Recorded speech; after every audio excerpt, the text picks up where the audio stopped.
고린도후서 8장 1절로 8절까지. 고린도후서 8장 1절. 형제들아, 하나님께서 마게도냐 교회들에게 주신 은혜를 우리가 너희에게 알리노니 환난의 많은 시련 가운데서 그들의 넘치는 기쁨과 극심한 가난이 그들의 풍성한 연보를 넘치도록 하게 하였느니라. 내가 증언하노니 그들이 힘대로 할 뿐 아니라 힘에 지나도록 자원하여 이 은혜와 성도 섬기는 일에 참여함에 대하여 우리에게 간절히 구하니 우리가 바라던 것뿐 아니라 그들이 먼저 자신을 주께 드리고 또 하나님의 뜻을 따라 우리에게 주었도다. 그러므로 우리가 디도를 권하여 그가 이미 너희 가운데서 시작하였은즉 이 은혜를 그대로 성취하게 하라 하였노라. 오직 너희는 믿음과 말과 지식과 모든 간절함과 우리를 사랑하는 이 모든 일에 풍성한 것 같이 이 은혜에도 풍성하게 할지니라. 내가 명령으로 하는 말이 아니요 오직 다른 이들의 간절함을 가지고 너희의 사랑의 진실함을 증명하고자 함이로라. 아멘. 요즘 감기 몸살 독감 심하다고 하고 있고 또 사람들이 무슨 A형 독감 뭐 많이 걸린다고 해요. 타미플루가 또 직방이라 그러는데 검사들 해보시고 건강하시기를. 오늘 말씀 1절에 보면 하나님께서 마게도냐 교회들에게 주신 은혜라고 되어 있잖아요. 우리가 은혜라고 하면 보통 이제 내가 받아 챙길 것을 생각하지만 성경에서 말하는 은혜라고 하는 것은 그리스도 예수의 몸의 지체의 그 부분인 것을 알게 하는 것. 그리스도 예수의 몸의 지체로 어떤 역할을, 지체로서의 역할을 감당하는 그 자체가 은혜라고 하는 겁니다. 가끔 제가 설교를 하면 어떤 분들이 어렵다고 하는 분들이 있는데 그 어렵다고 생각하는 그 이유는 뭐냐면 내 몸 중심으로 성경과 세상을 보면 어렵게 들립니다. 근데 제가 성경을 보통 말하는 그 관점이 어디 있냐면 그리스도 예수의 몸의 관점에서 제가 설교를 하는 거예요.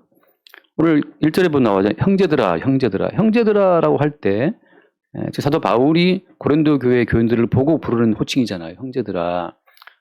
왜 형제입니까? 그리스도 예수의 살과 피를 받아서 한 몸 된 형제라고 하는 뜻이거든요.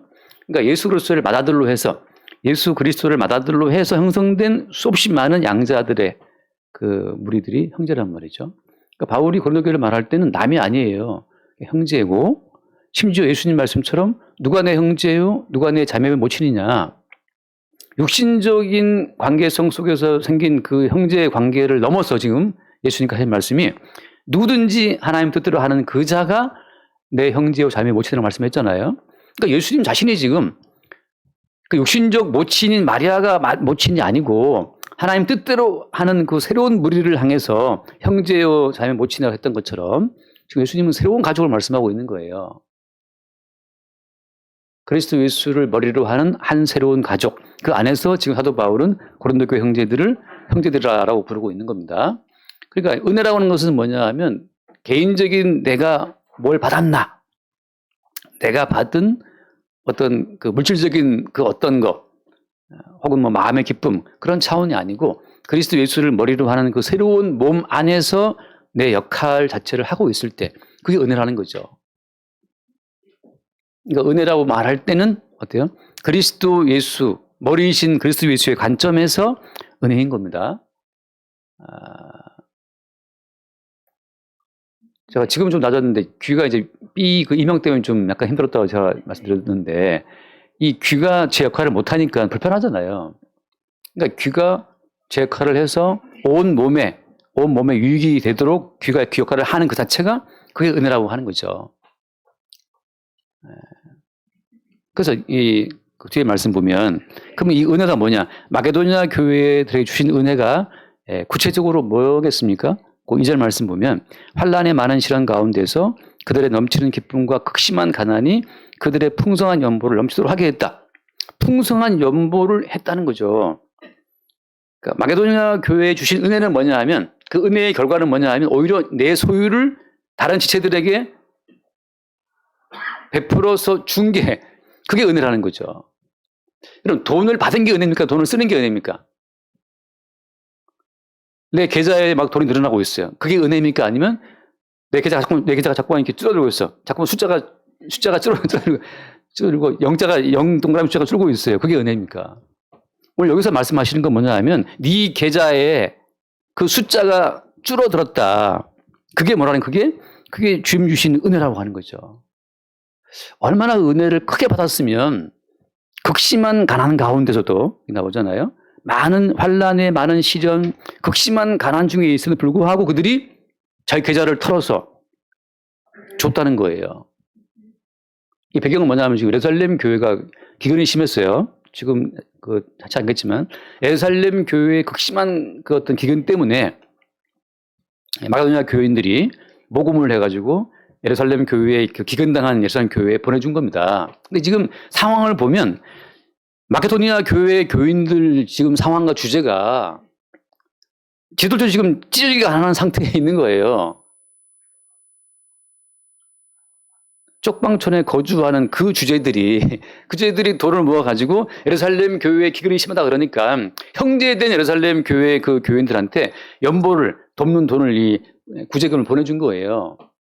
그게 은혜라고 하는 거죠. 근데 이게 여러분 말 됩니까? 환란에 많은 시련이 있고 극심한 가난이 있는데 극심한 가난 중에 또 그 없는 돈을 쪼개서 콩 반쪽을 쪼개서 예루살렘 교회에 기근당한 교인들을 위해서 도와준다? 이게 이해가 일반적으로 이해가 안 가죠. 지금 냈을 게 없는데 누굴 남을 도와줍니까? 그래서 왜요? 그래서 하나님의 은혜라고 하는 거예요. 은혜. 은혜라는 것은 뭐냐?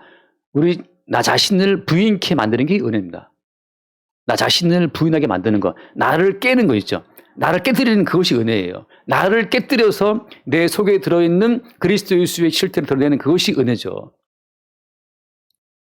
가끔 창세기 공부 끝나고 수요일 날 여기 식당 밥 먹으러 가면 그 집에 찐빵을 팔아요. 찐빵. 제가 찐빵을 좋아하는데 찐빵이 이따만하게 나온단 말이죠. 창세기 우리 한 4-5명 가니까 그 찐빵을 딱 나오면 찐빵을 찢어요. 이렇게. 찐빵을 나눠 먹어야 되니까. 찢으면 거기 팥이 들어있잖아요. 바깥은 하얀 찐빵이지만 그걸 이렇게 젓가락으로 찢으면 거기에 까만 팥이 들어있는데 제가 팥을 또 무지 좋아하다 보니까 그걸 먼저 하는데 은혜는 뭐냐? 우리의 자아를 찢어가지고 네 속에 들어있는 거 뭐 있어? 네 속에 들어있는 실체가 그리스도 예수냐? 아니면 이기적인 네 본성밖에 없냐? 네 속에 들어있는 그것이 이기적인 너밖에 없다면 그건 지옥 백성이라는 거죠. 왜? 이기적인 나라고 하는 건 허상인데 그 실체는 마귀라고 제가 늘 말씀드리잖아요. 모든 인간 속에는 귀신 들어있습니다. 인간이 알고 있는 우리 인간의 자아는 다 귀신이에요.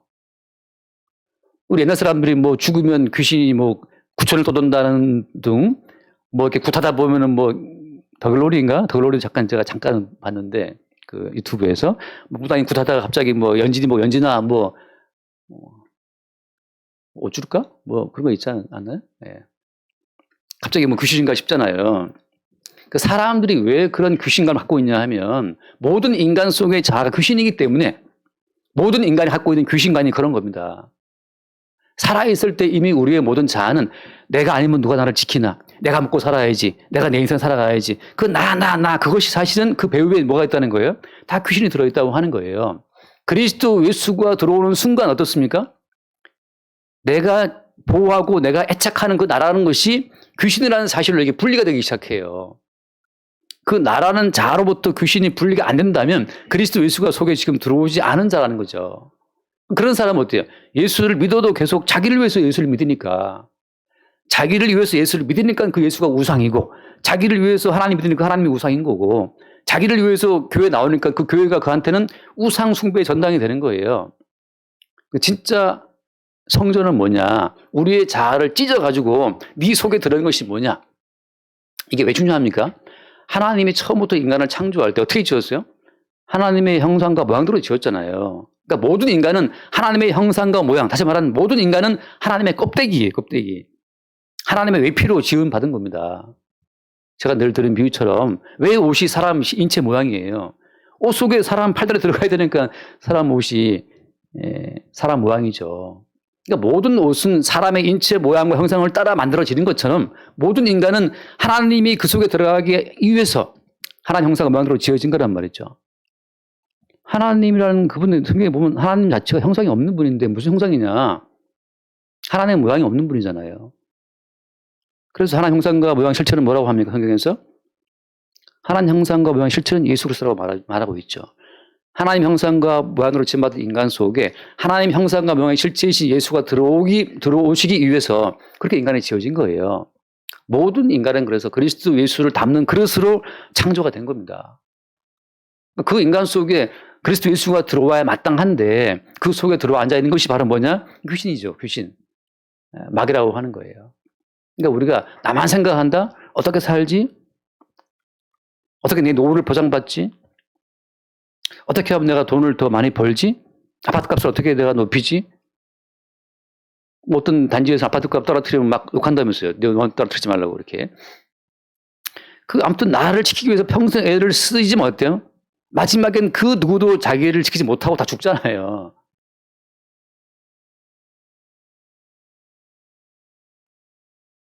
모든 인간이 자기를 위해 사는데 결국은 다 죽어요. 이게 무슨 바보 같은 짓입니까? 근데 어때요? 맹목적인 그 생존 본능은 아무도 거부할 수가 없어. 그러니까 나도 모르게 나를 위해 살아. 내가 왜 이러는지 몰라. 뭐 그 노래처럼 나도 모르게 산단 말이죠. 왜 그런 거예요? 이미 그 속에 마귀가 악한 영이 들어가서 그 인간을 통제하고 있는 겁니다. 너만 바라봐. 너만 생각해. 예수를 믿어도 너 챙길 것만 생각하고 너 예수를 믿어. 예수를 믿고 교회를 나가도 너 이익되는 선에서만 예수를 믿고 교회를 다녀. 그러니까 평생 교회를 나와도 귀신이 시키는 대로 교회를 나오니까 교회에 나와서 항상 나한테 뭐 돌아올 거 없나? 뭐 얻어먹을 거 없나? 뭐 나한테 떨어질 거 없나? 그것만 챙기고 교회를 나오잖아요. 근데 은혜는 뭐냐? 은혜는 그런 나를 주님이 찢어가지고 네 속에 들어있는 거 뭐냐?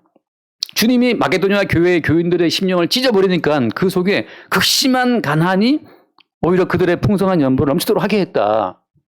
이해가 안 가요. 예루살렘 교회의 교인들은 자존심이 강하기 때문에 가난했지만 도와달라는 말을 한 적이 없어요. 근데 예루살렘 교회로부터 파송되어서 예루살렘 교회로부터 그 보냄받은 사도들에 의해 세워진 마게도니아 교회, 그 빌립보 교회, 데살로니가 교회, 그거 있지 않습니까? 마게도니아, 발칸반도. 지금 그리스 북부 지방이 마게도니아인데 그 마게도니아 교회들, 그런데 처음 세워진 빌립보 교회, 데살로니가 교회, 거기 또 뭐 있습니까? 그런 교회들이 다 이방인들에 속한 교회들이잖아요. 예루살렘 교회가 큰형님인데 자기들에 의해서 세움받은 저 이방인 교회들이 자기들을 돕겠다고 푼돈을 보내온 거예요, 말하자면. 근데 그 푼돈도 모으는 게 많은 거죠. 자존심이 센 예루살렘 교회인들은 그걸 요청한 적이 없지만 그 이방인들이 믿고 예수를 믿은 그 교인들의 심령을 주님이 찢어버리니까 그들이 극심한 가난 가운데 풍성한 연보를 넘치도록 죽게 했다는 거죠. 은혜는 뭐냐? 은혜는 나를 찢고 내 자아를 찢고 내 자아가 부인되고 내 속에 계신 분이 내가 아니라 그리스도 예수라는 사실을 보게 되는 그것이 은혜죠. 나로 사는 인생인 줄 알았더니 나로 사는 것이 아니었고 내 속에 사는 분이 따로 있었구나. 그걸 보는 자들은 어떻습니까? 은혜 받은 자예요. 제가 평생 저는 꿈을 믿지는 않지만 평생 꿈을 꾸고 너무 기분 좋은 꿈이 딱 2번 있었는데 그 2번 다 꿈에서 꿈을 깨고 나서 근데 주님이구나. 근데 천사들이었구나. 그걸 느꼈을 때 그 기쁨이 있거든요. 주여 지난밤 내 꿈을 비웠으니 그런 것처럼 나로 사는 인생이